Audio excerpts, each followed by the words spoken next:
This clip is brought to you by SaveWithConrad.com.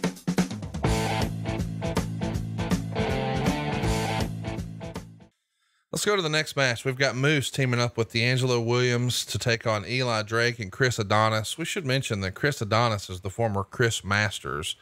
And they've got a former NFL player named Gary Barnage there. We've also got Austin Dillon, a NASCAR driver. They're all in Moose and Williams' corner. So we're trying to do what we can. And this feels like a Jeff Jarrett play. Let's get as much sort of mainstream publicity from as many places as we can. And this gives your promotion or your PR department an opportunity to really reach some new avenues to try to maybe get some new eyeballs for the pay-per-view. What'd you think of the match? DeAngelo Williams teaming with Moose here to pick up a win over Eli Drake and Chris Adonis. It was what it was. Look, trying to bring anybody in from the outside and you teach them a couple of things. They wanted to work.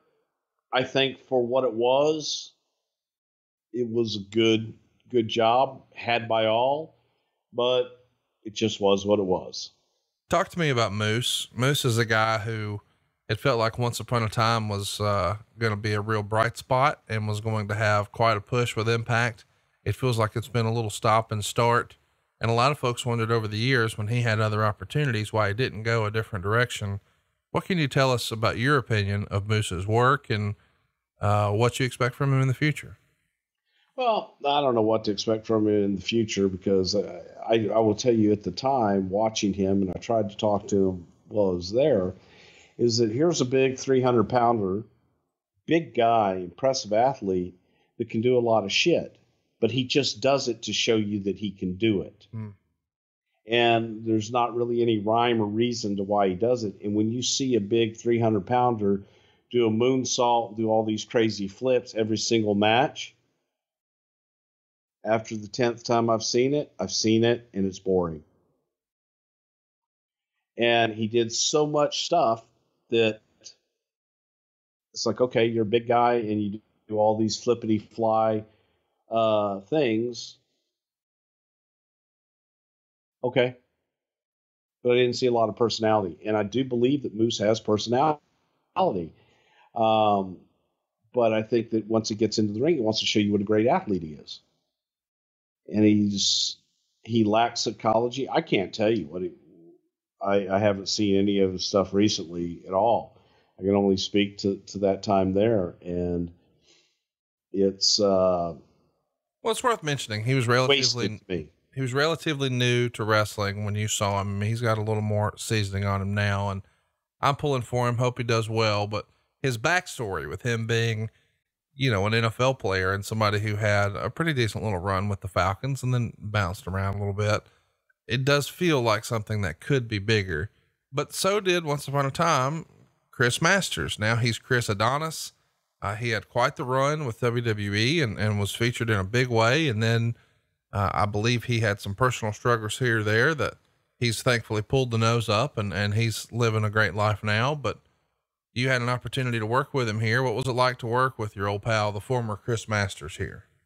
I always enjoyed working with the Masters. I just think that Chris had a great body and was so much, and Chris was trying to play the part.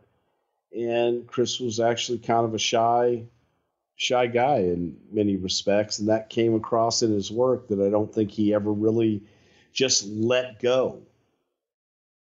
So, Chris always just was holding back. Chris is another good example of someone trying to play wrestler.